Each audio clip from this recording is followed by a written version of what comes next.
तो डाबर के 2 डिवीज़न मैंने पूरे भारत में लॉन्च किए और उसके बाद आदरणीय नरेंद्र मोदी जी के यहाँ मुझे आयुष के ही विभाग में प्रधानमंत्री जन औषधि परियोजना का डायरेक्टर नियुक्त किया गया।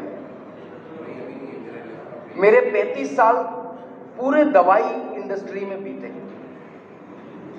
मैं आपको एक बात बताऊं कि डॉक्टर पता नहीं कब MBBS MD करके आता है, वो जब पढ़ के आया तब वो दवाई नहीं थी, और जब बीच में वो दवाई आती है तो उसको हमें पूरा डिटेल बताना पड़ता है कि इसके क्या साइड इफेक्ट हैं, कितना डोज देना है, कैसे देना है, कब नहीं देना है वगैरह ABC सारी चीज़ों की हमें जानकारी है, क्योंकि डॉक्टर्स को हम जाके पढ़ाते थे।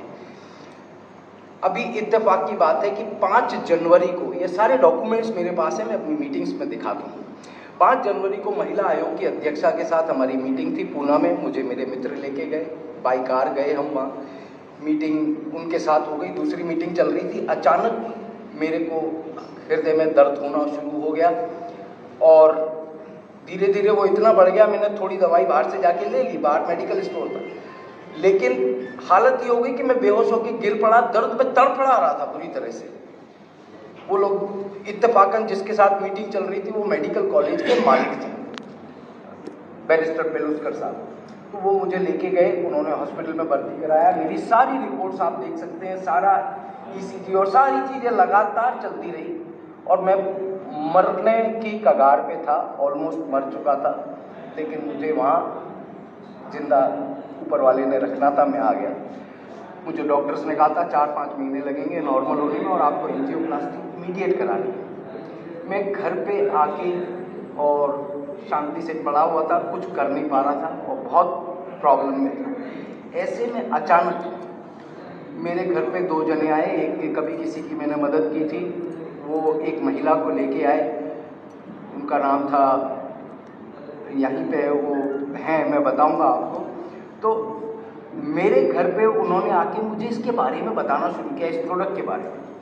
अब मैं कैसे इसको ले रहा था, क्योंकि हर एक जना उसको मैं करके समझता है कि ये मेरे को पढ़ा रहे हैं, क्योंकि मैं इस इंडस्ट्री का आदमी। पर वो जो चीज़ें बता रही थी इस प्रोडक्ट के बारे में, तो मैं यहाँ से कन्विंस हो गया, ठीक है, कि भाई हाँ बात तो ये सही कह रही है, क्योंकि साइंटिफिकली इसमें कोई कमी निकाल ही नहीं सकते आप, परंतु मैं यहाँ से एक्सेप्ट नहीं कर पा रहा था। और वो मेरे को ज़बरदस्ती की नहीं सर ये लेना पड़ेगा, वो प्रोडक्ट मुझे दिया गया, ये पूरा सेट मैंने ले लिया और 2 दिन वो घर में पड़ा रहा प्रोडक्ट। पर जैसा हर घर में होता है, पत्नी डांट लगाती है ना, तो ऐसे मुझे डांट पड़ी कि नहीं आपको भी लगाना चाहिए जब लिया है तो। वो मैंने यूज़ करना शुरू किया।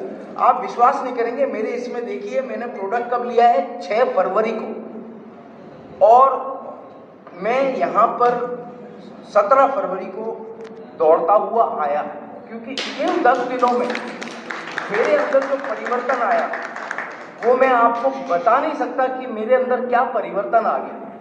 जो आदमी मौत की कगार पे हो और वो भी फार्मा इंडस्ट्री में रहा हुआ, मैं आपको कभी मेरे फोटोग्राफ्स दिखाऊंगा, हर राज्य के हेल्थ मिनिस्टर के साथ हर राज्य में मुख्यमंत्रियों ने मेरा सम्मान किया है। मेरे को हमारे राज्य मतलब इस जो नेशनल गवर्नमेंट है उधर के प्रिंसिपल सेक्रेटरी ने मेरे को सम्मानित किया मेरे कार्यों की वजह से। तो मैं इसमें मास्टर था, लेकिन मैं मास्टर भी एक बार को समझने में ना गलती करता है, इस चीज़ को लाइटली लेता है, परंतु अब मैंने अपने जीवन का उद्देश्य बना लिया है कि मैं इस प्रोजेक्ट को खाली इसलिए नहीं करूँगा कि मुझे पैसा कमाना है, मैं इस उद्देश्य से करूँगा कि मेरे साथियों की हेल्थ, मेरे जितने मित्रगण हैं, रिश्तेदार हैं, उनके परिवार में कोई भी बीमार हो तो उसको किस तरीके से बचाया जा सकता है, अगर आप स्वस्थ हो तो बीमारियों को कैसे दूर रखा जा सकता है।